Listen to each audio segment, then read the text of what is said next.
Esta trilha me levará à gruta em que Maria Madalena teria vivido no sul da França, após a crucificação de Jesus Cristo. A gruta fica no alto desse paredão rochoso.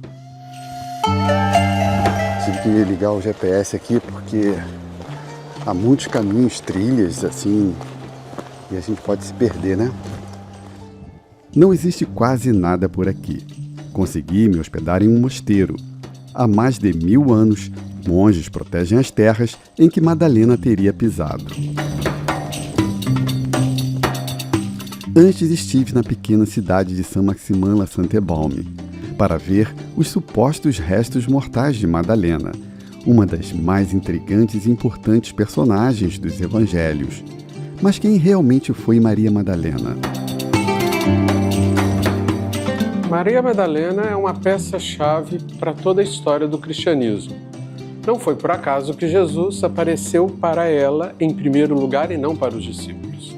Não era a puta, a prostituta que a Idade Média colocou. Os primeiros cristãos não viam Madalena assim.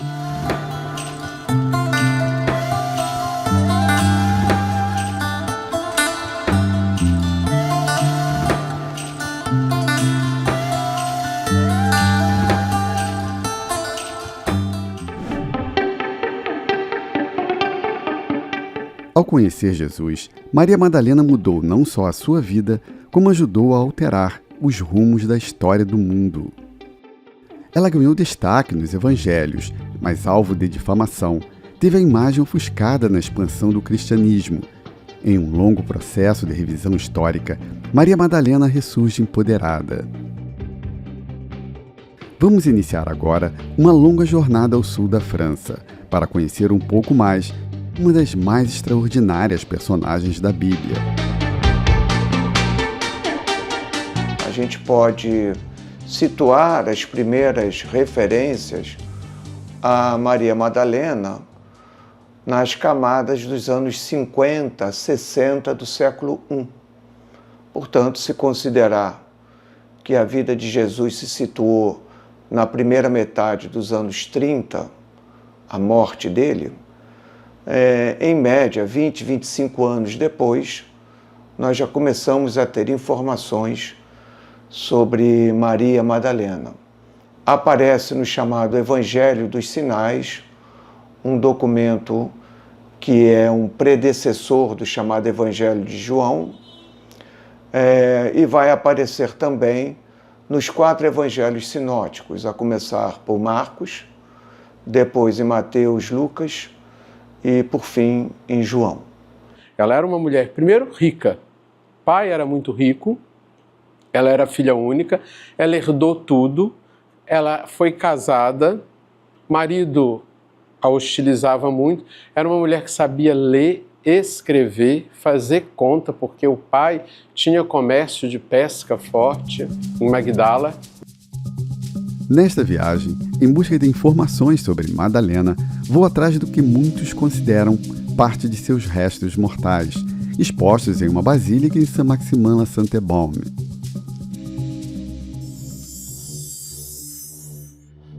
Para chegar lá, o melhor caminho é desembarcar em Marselha, mas meu roteiro começa em Lyon, a terceira maior cidade francesa.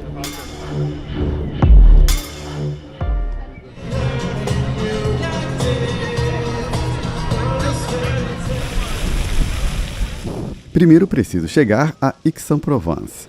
A viagem de ônibus dura quase 4 horas. Olhando pela janela, penso na importância que Madalena representou no início da era cristã.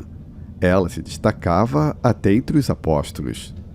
E logo depois da morte de Jesus, por medo, eles ficaram todos reclusos.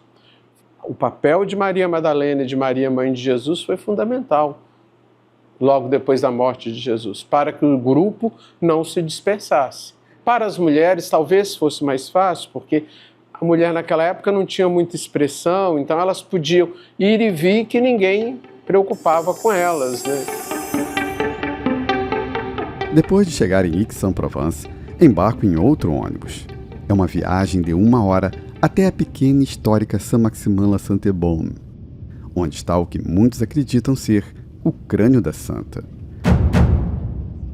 Neste trecho da viagem, vamos tentar entender o tamanho de Maria Madalena nos primórdios da era cristã. Como será que os outros discípulos a viam? Os discípulos não olhavam Maria Madalena com muito coisa não, porque ela era... Pedro não sabia ler, não sabia escrever, a maioria deles, com exceção de Mateus, que era cobrador de imposto, esse sim. Ela não, ela era uma mulher letrada, estudada, versada no comércio, sabia fazer compras. Essa é a Maria Madalena. Maria Madalena ocupa uma certa primazia quando se pensa a participação de mulheres nesse movimento de Jesus, com ele vivo, e depois esse movimento de Jesus sem Jesus, os múltiplos cristianismos ao longo do século I. Mas teria esse destaque de Maria Madalena fomentado alguma insatisfação? Pelo protagonismo de Maria Madalena no meio do grupo. Eu acho que isso causou não só incômodo aos discípulos, como também a alguns judeus ortodoxos, que abraçaram a fé cristã. As 4 narrativas dos evangelhos, Maria Madalena se faz presente naquele momento de visitar o túmulo de Jesus. Ela, com outras mulheres ou sozinha, tem um papel de informar que Jesus ressuscitou. Na ressurreição, a primeira pessoa que viu foi Maria Madalena. É ela quem vai contar para os discípulos que ela tinha visto ele. Eles não acreditaram. Não acreditam em mim? Não acreditam em mim? Fantasia de mulher. Fantasia? Por que ele não apareceria para mim? Ele ressuscitou. Ele pediu para lhes contar. E eu já contei. Olha que situação. Uma mulher, sozinha, é a única testemunha ocular que Jesus ressuscitou. Isso é um problemão, porque num ambiente de século IV, século V, uma igreja onde, do ponto de vista das suas hierarquias eclesiásticas, é uma igreja marcadamente falocrática, o poder do pênis, homens é que estão nas lideranças, mas tem o problema de Maria Madalena. Ela também é uma apóstola. Então é aí que vai entrar o Papa Gregório Magno, ou Gregório I.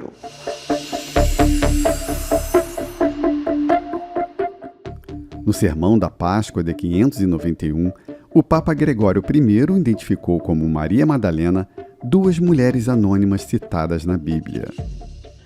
Quando, nos primórdios da Igreja, unificaram as mulheres bíblicas do Novo Testamento, colocaram a pecadora, que é aquela que Jesus recebe diante dos fariseus e dos escribas e outros mais, e dos judeus como um todo, e eles perguntam: mestre, o que devemos fazer? A lei de Moisés diz que nós apedrejemos.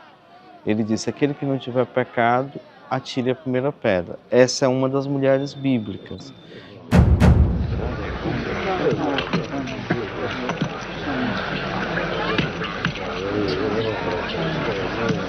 Depois tem a pecadora, que é Lucas que narra que Jesus estava na casa de um amigo e ela chega, lava os pés de Jesus com lágrimas e os enxuga com o cabelo. Não há nome nessa mulher aí.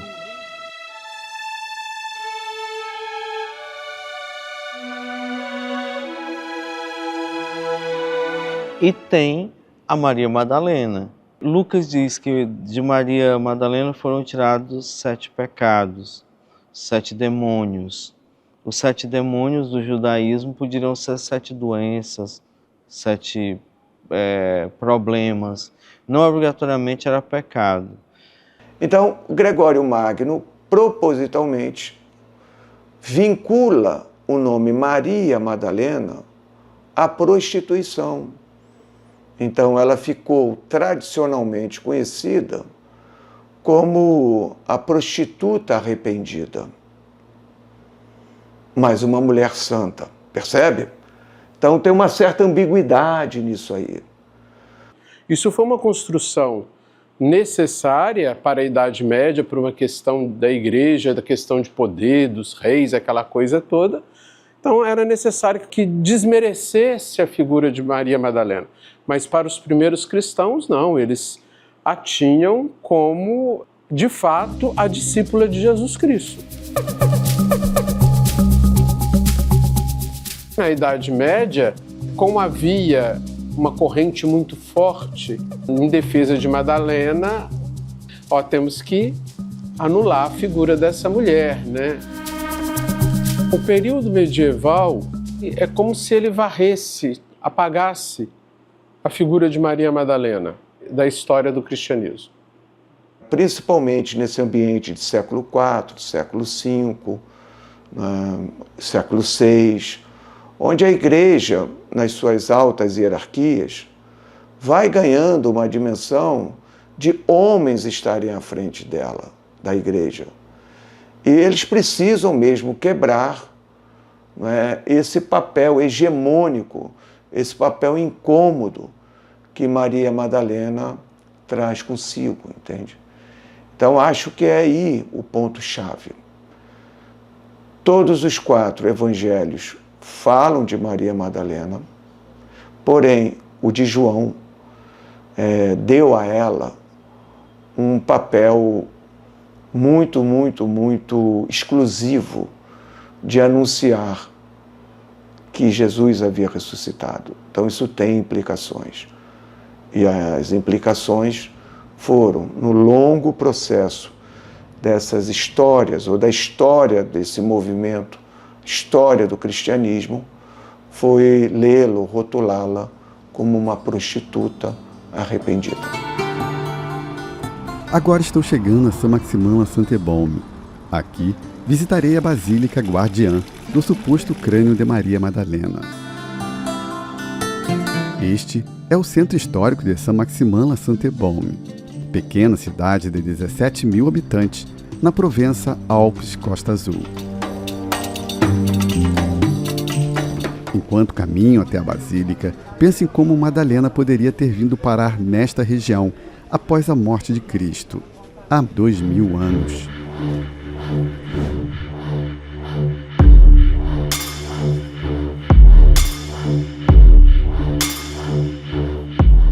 Quando Jesus é morto, o Roma queria matar Jesus definitivamente e não queria nenhum vestígio dele.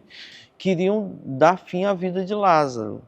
E Lázaro, para não morrer, foge junto com as suas irmãs, Marta e Maria, São Maximino, e o outro que poderia ser morto automaticamente foi o cego de nascença curado por Jesus, que nós não temos um nome bíblico, nós descobrimos pela tradição francesa, São Sidônio.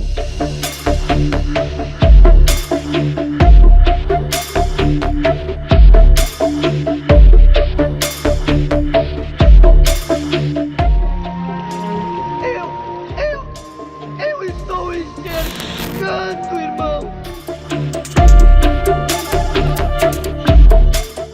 E outros mais que foram no mesmo barco, foram à deriva e foi parar na Provence.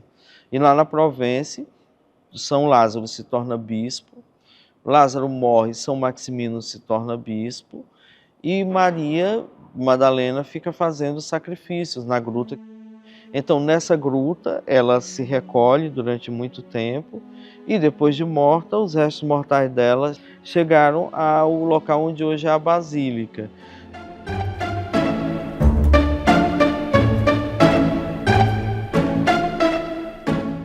Na Idade Média, surgiram outras versões sobre a localização dos restos mortais de Maria Madalena na França. Um esqueleto chegou a ser apresentado e cultuado na abadia de Vézelay, na Borgonha, também na França. Mas a história que prevaleceu foi justamente a de Saint-Maximin la Sainte-Baume. Durante muito tempo, Madalena ficou sepultada num local ermo, não era dentro da igreja. Então, o imperador da época, Carlos II, encontra o túmulo de Maria Madalena e lá tem uma inscrição dentro do túmulo: aqui jaz Maria Madalena, aquela que viu Jesus ressuscitado. Então, ele tira o crânio dela, leva a Roma, e o Papa Bonifácio diz: se for o crânio dela, eu tenho como provar. O Papa Bonifácio VIII acreditava ter uma das peças do quebra-cabeça. Estava em Roma o maxilar que seria de Maria Madalena e que havia sido retirado do mesmo túmulo antes da invasão sarracena à Europa em 711. Quando se pega a mandíbula e testa, deu perfeito no crânio. Aí então o Papa Bonifácio decretou que aquele crânio era de Maria Madalena. Por ordem do Papa, o crânio e o maxilar passaram a ser expostos em Saint-Maximin la Sainte-Baume, em 1295. Também estão expostos uma mecha de cabelo e um pequeno pedaço da pele da santa, que teria sido tocado por Jesus. Carlos II mandou construir uma basílica gótica no local para abrigar os restos de Madalena. Carlos era rei de Nápoles, conde da Provença e sobrinho do rei francês. Atrás podemos ver a entrada da Catedral de Santa Maria Madalena. É um dos lugares mais antigos de peregrinação católica. A basílica é magnífica. É muito interessante porque você vê um crânio que supostamente seria de Maria Madalena. Imagina, a pessoa que conviveu com Jesus na Galiléia. Ela teria vindo para cá, morado aqui nesta região na França, no sul da França, e teria vivido também 30 anos em uma caverna. Depois de percorrer brevemente várias áreas da basílica, me dirijo à cripta onde está o crânio que seria de Maria Madalena.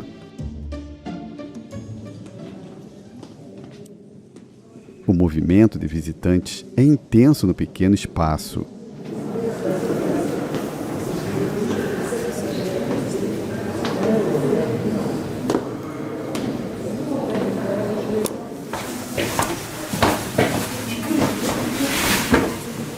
É aqui que as pessoas descem, né, para ver o crânio de Maria Madalena, ou supostamente seria de Maria Madalena, o que se acredita, né? Vamos descer aí para ver.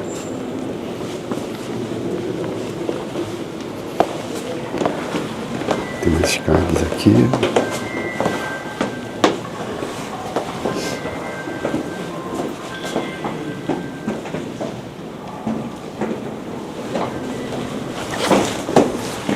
Aqui é a cripta.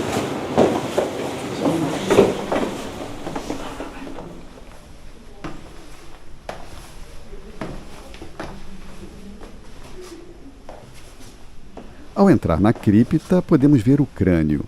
A relíquia está dentro de um relicário de ouro. Com base no crânio, podemos pelo menos saber qual era a aparência daquela pessoa.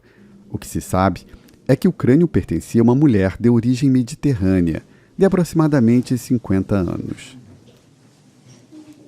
Um estudo desenvolvido por profissionais brasileiros elaborou a face correspondente ao crânio. O programa recobriu proporcionalmente o crânio com projeções de tecidos e pele. O rosto foi rejuvenescido para 20 anos, a suposta idade que Madalena teria quando conheceu Jesus.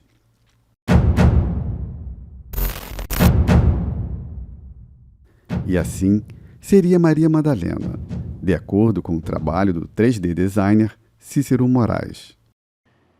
Quando eu vi, rapaz, os aspectos judaicos são muito claros, são muito nítidos. O Cícero tenta a tonalidade. Quando ele tenta a tonalidade, ficou mais claro ainda que era uma judia. Se aparecesse uma mademoiselle francesa, com todo respeito, nós teríamos posto em xeque. Posteriormente, uma equipe francesa se baseou em mais de 200 fotografias do crânio para sugerir outro retrato.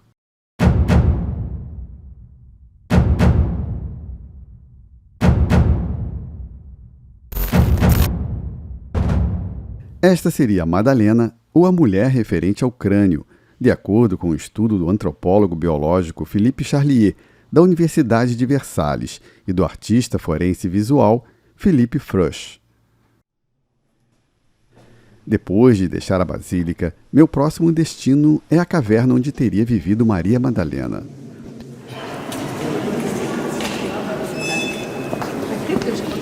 Tem um ônibus aqui que leva nas proximidades da gruta onde ela teria vivido 30 anos. Existe uma hospedagem lá, religiosa, e eu vou tentar ficar lá por uma noite. Este ônibus faz apenas 2 viagens por dia até lá. São 20 quilômetros de distância, mas a viagem demora quase 40 minutos.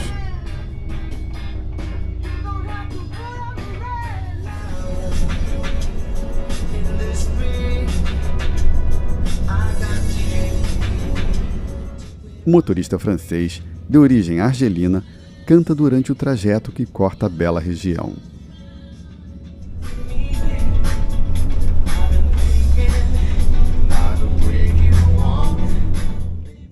Mas aproveita a viagem para pesquisar sobre a formação do Novo Testamento, que traz a história de Maria Madalena em 14 citações. Quando Constantino declara o cristianismo a religião oficial do Império Romano. O cristianismo ele precisava de quê? Ele precisava de ter uma organização. Constantino foi o primeiro imperador de Roma convertido ao cristianismo. Ele governou entre 306 e 337. Constantino, de fato, pede a Eusébio de Cesareia, que é um religioso que tem junto de si uma extensa biblioteca, que ele pudesse preparar um corpus documental que viesse a dar base, dar uma unidade a esse cristianismo. Assim, começa a ser montada a Bíblia. A mensagem dele, Jesus, quando entra na oralidade e começa a se fixar em termos de escrita, ela foi multifacetada. Então, você tem Paulo dizendo que Jesus vai voltar, mas, no mesmo tempo, sincrônico, na mesma linha temporal, você tem Tomé, nas suas camadas mais antigas, dizendo que Jesus nunca morreu. Jesus é aquele que vive. E você tem o chamado Evangelho que fonte, a base para Lucas e Mateus, aonde nem informa como Jesus morreu. Então, cada autor dando pesos e dimensões diferentes sobre o que é Jesus. Isso está nos informando, a priori, que as leituras sobre Jesus podem ter convergências, mas existem também muitas divergências. O que deu a liga ao corpus, que fez ele existir acima de tudo, são alguns pontos centrais. O primeiro desses pontos é Jesus precisa morrer, ser enterrado e no terceiro dia ressuscitar. Documentos que não falarem disso ficam do lado de fora. Segundo ponto, o aspecto que vai dar liga e unidade a todos os textos que vão entrar no corpus neotestamentário. Jesus precisa voltar. porque essa é a crença, a segunda vinda. E um terceiro ponto de preferência é que haja uma ênfase muito positiva com relação ao papel de Maria, a mãe de Jesus, um papel salvífico. Então, textos que não respeitarem Maria está de fora. Então tem alguns critérios aí. No total, o Novo Testamento traz 27 livros, entre os quais os 4 evangelhos. Quando a igreja começou a sua sistematização, logo depois dela se tornar a religião oficial do Império Romano, vamos ter o que a gente chama de canonicidade dos evangelhos. Canonicidade é o processo em que a Bíblia ganha legitimidade ao ser considerada uma inspiração divina. Esses documentos foram reunidos no final do século IV, no chamado Concílio de Cartago, 497 é o ano, pela primeira vez, os 27 livros. Posteriormente, eles vão ganhar uma maior aderência, principalmente das igrejas orientais. Mas, de qualquer forma, foi um processo de construção, de elaboração de um corpus cristão que pudesse dar unidade, ao menos ao campo das igrejas ditas, chamadas ou autodenominadas ortodoxas. Fossem essas igrejas situadas na parte oriental do Império, nas regiões da Turquia, Síria, Egito, né? E também no ambiente norte-africano e Roma, também na Gália. E qual foi o critério maior? O evangelho que era mais usado. Os evangelhos que eram mais usados eram esses 4.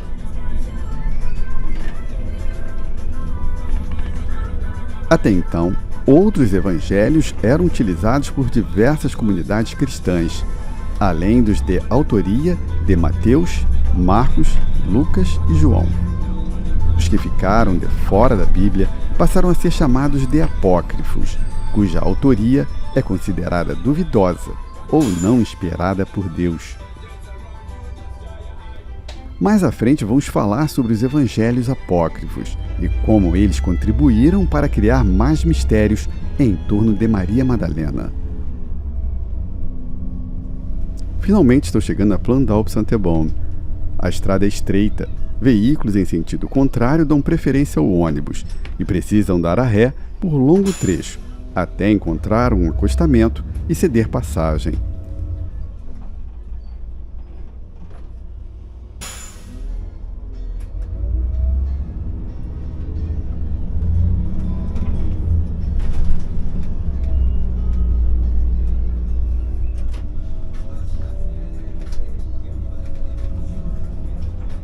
Agora sim chego à região da gruta.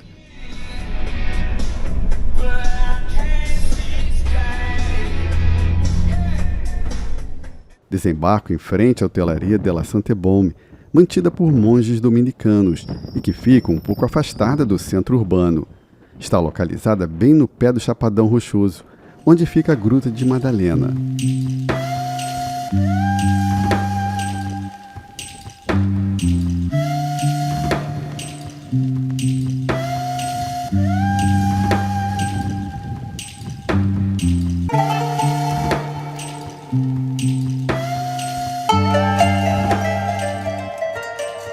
Esse aqui é o quarto na hospedaria dos dominicanos.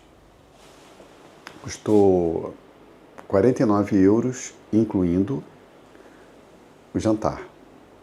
Esse lugar aqui é muito interessante, muito bacana.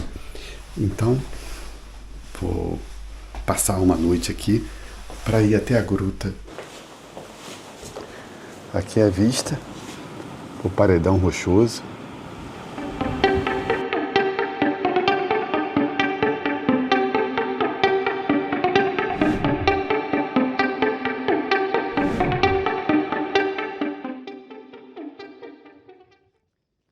Finalmente, agora vou caminhar em direção à gruta. tenho de passar primeiro pela floresta. Então, aqui, iniciando a caminhada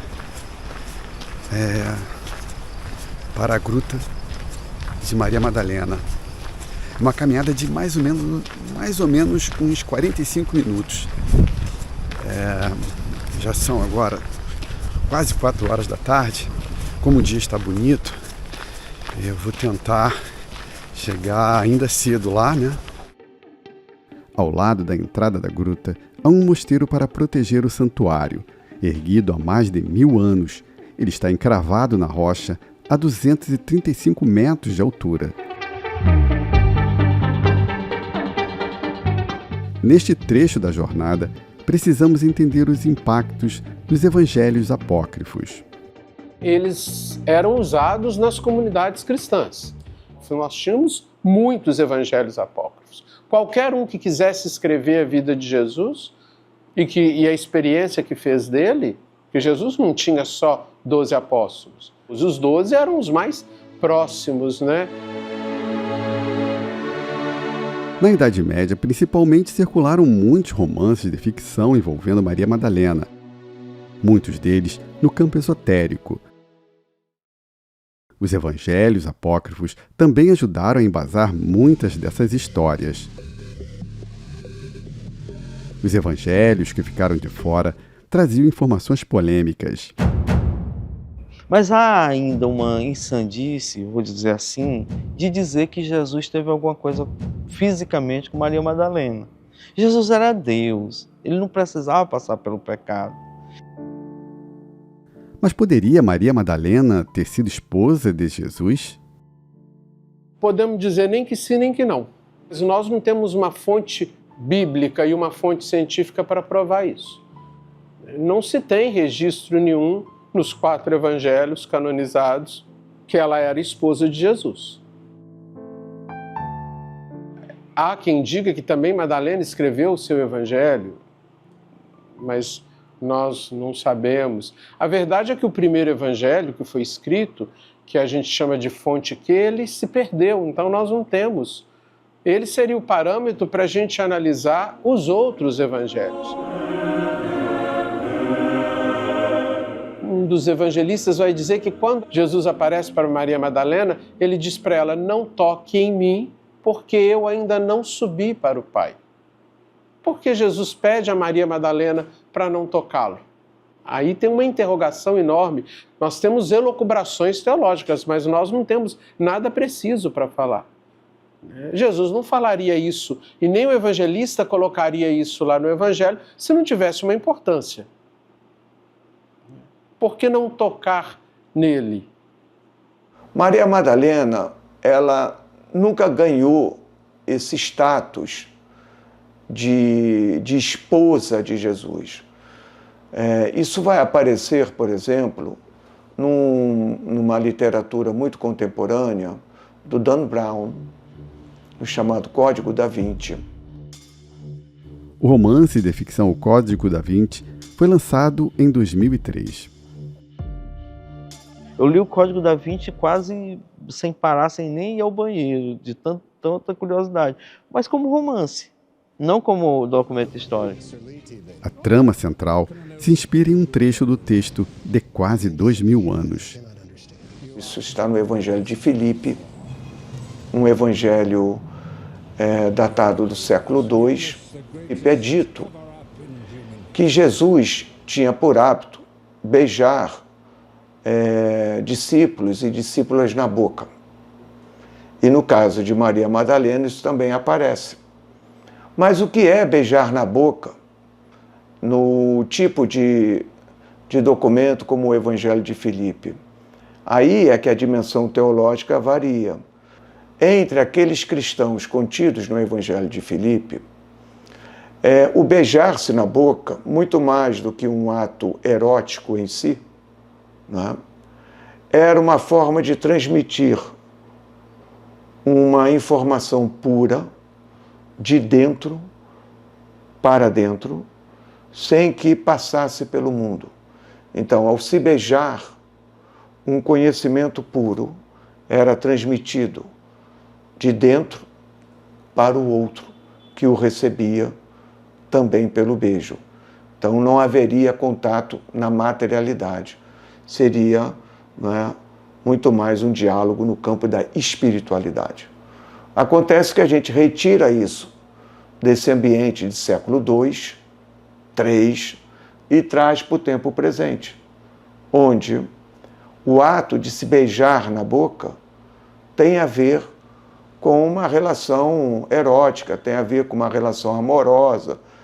É isso que fez o sucesso do Código da Vinci, porque você ia lá no documento, Evangelho de Filipe, e Jesus beijava Maria Madalena na boca. Isso ele tem razão, está escrito. Mas o mesmo Jesus, no mesmo documento, também beijava na boca os discípulos, homens.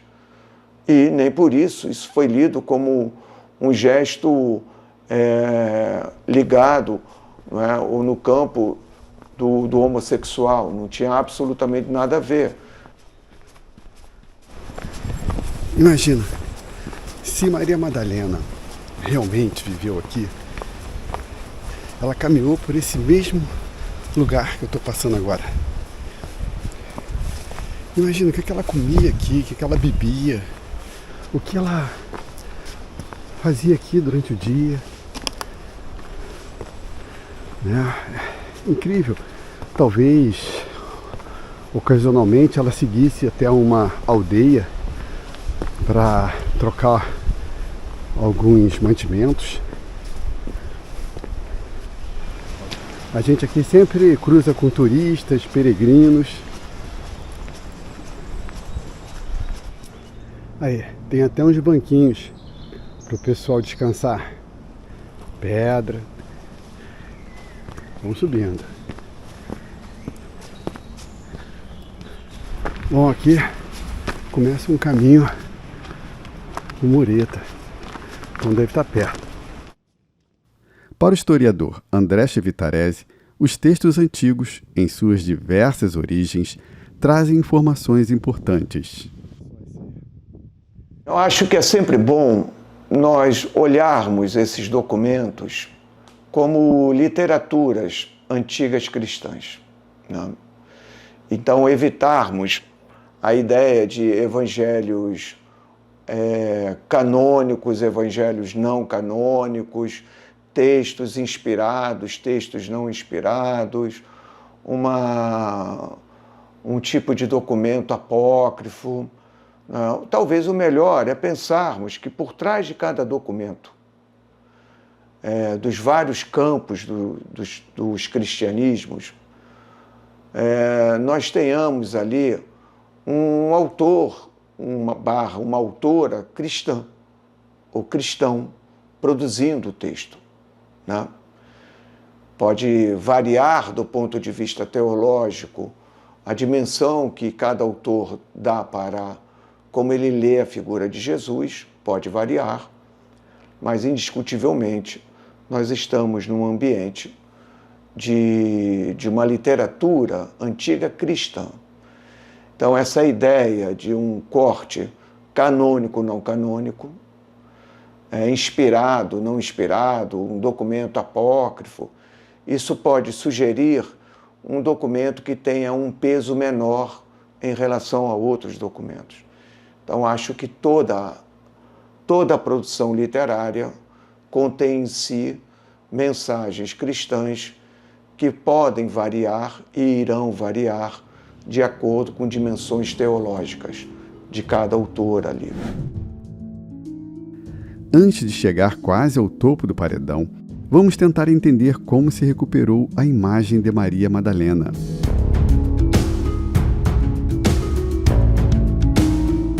O problema é que na longa tradição, inclusive na história fílmica, no cinema, todas as vezes que se representa Maria Madalena, a vida pregressa dela é de prostituta, para depois vir, né, a um processo de conversão, de mudança de vida.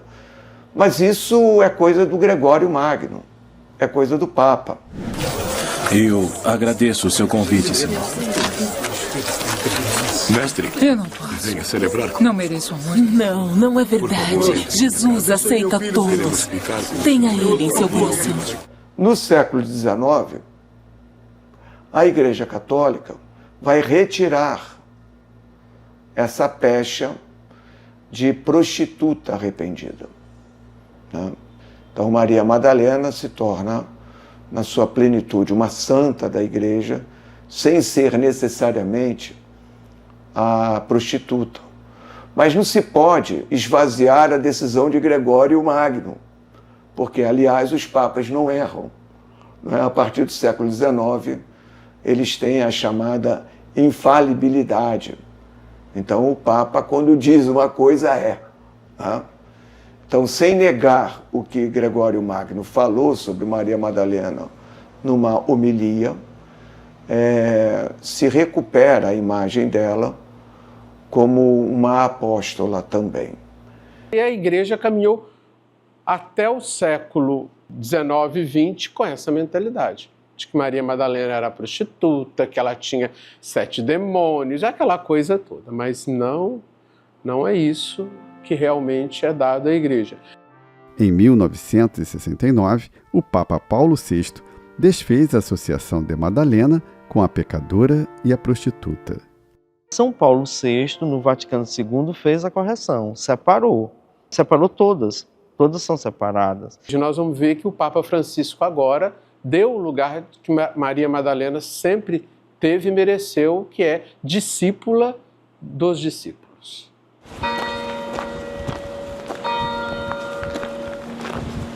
Não é incrível essa construção?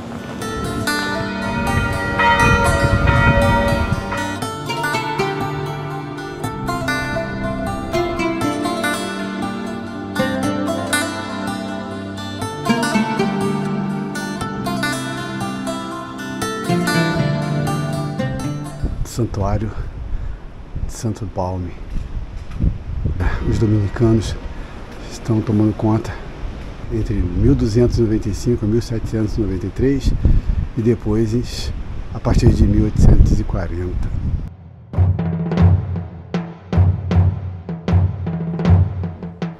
Ali vemos a entrada da gruta, envolvida por um portal. Neste pátio, temos uma escultura clássica de Maria com o corpo de Jesus em seus braços e Maria Madalena um pouco mais abaixo. Esse aí é o sul da França, a região da Provença. Foi nesta região que Maria Madalena viveu, segundo a tradição, depois de ter saído da Galileia, né?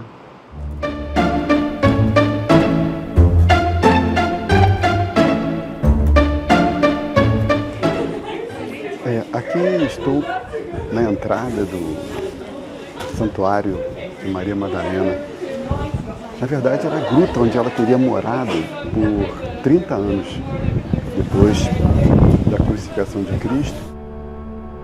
Vamos entrar agora. Aqui teria vivido Maria Madalena. Logo na entrada, vemos o salão principal, onde são celebradas as missas. Neste canto esquerdo, fiéis acendem velas e fazem orações. É bem grande. Eu pensei que até era menor, mas não sei como era na época, que agora claro, está bem mudada, tem piso, foram construídos altares. Mas a caverna é bem vasta, é uma gruta, na verdade, né? A diferença entre caverna e gruta é o número de entradas. A caverna tem apenas uma e a gruta, ao menos 2.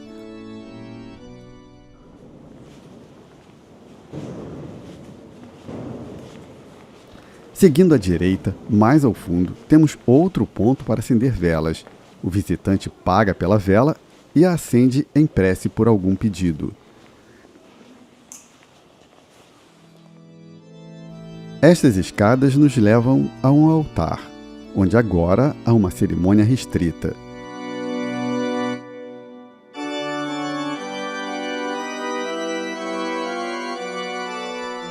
Vamos descer para a parte mais profunda da gruta.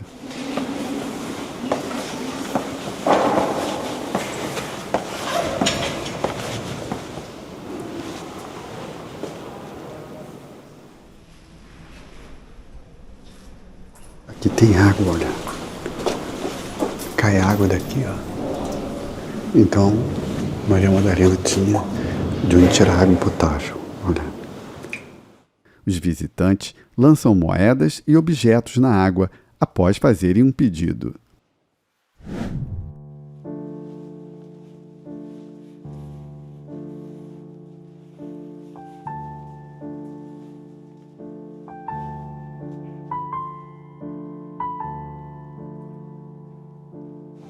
E imaginar, pessoal, que Maria Madalena pode ter colocado as mãos nessas pedras.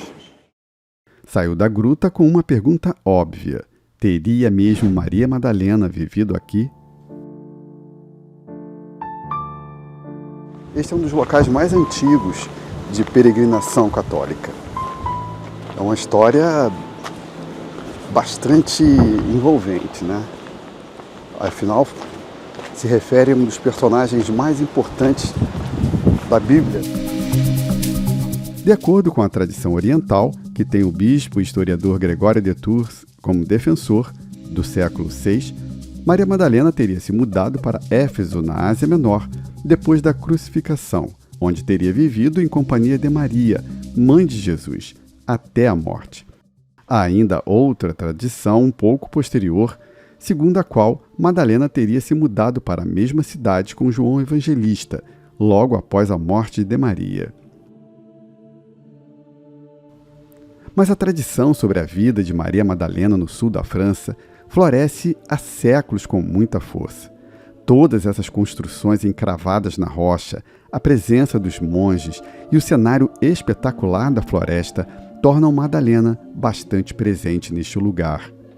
Olha, como nós não temos registro histórico, é meio difícil falar. Só alguns falam, algumas teorias realmente falam isso, que ela teria ido para o sul da França. Tudo que se tinha de Maria Madalena foi destruído, até mesmo no Vaticano. Para quem tem fé, a verdade sobreviveu até os nossos dias. Tradição oral que vai passando de um a um até chegar à atualidade que nós temos. Mas será que há algum documento que possa dar mais credibilidade a esta tradição de Maria Madalena ter, de fato, vivido no sul da França? Que destino conheceu Maria Madalena? Eu acho que Maria Madalena, como de fato um campo maior de seguidores de Jesus, nós ficamos bastante prejudicados do ponto de vista histórico com relação a eles. E por quê? Nós temos para o período entre o ano 66 a 70 a chamada Primeira Guerra Judaico-Romana. As tropas de Tito vão cercar Jerusalém e no ano 70 eles conseguem ultrapassar as muralhas da cidade. Alguns pontos dessa muralha eles vão derrubar e vão entrar em Jerusalém. Isso tem como consequência o templo, que vai conhecer um incêndio, onde ele vai ser o templo de Jerusalém destruído. É o que hoje se tem para ver, quando se vai a Jerusalém. Os muros, uma parte dos muros e um pouco do que restou do templo em si. Mas aquele movimento mais originário de seguidores de Jesus de língua aramaica, esse movimento, talvez mais próximo do Jesus histórico, que era um judeu monoglota que falava aramaico, esse grupo se dispersou, sem que a gente tivesse notícias para onde ele foi. Nunca mais tivemos notícia daquele campo mais originário, incluindo os apóstolos, as apóstolas que foram testemunhas oculares de Jesus. Esse grupo se dispersou ou foi varrido, morto pela incursão romana dentro da cidade de Jerusalém no ano 70. Tudo que nós conhecemos desse movimento são de textos que nos remetem aos anos 50 do século I em diante. E todos esses textos estão escritos em grego. Logo, já se trata de indivíduos que estão relativamente distantes do movimento original de língua aramaica. Então, o destino dos discípulos e discípulas diretos de Jesus, incluindo Maria Madalena, é absolutamente incerto. Não sabemos o que de fato aconteceu. Se essas pessoas, por exemplo, tipo Maria Madalena, após a morte de Jesus, toma o destino de voltar para Magdala e viver uma vida, enquanto seguidora de Jesus lá, ou se ela cai na estrada com outros apóstolos, levando a mensagem de Jesus para outros lugares. Então há uma grande interrogação. Infelizmente, não temos como ir além disso.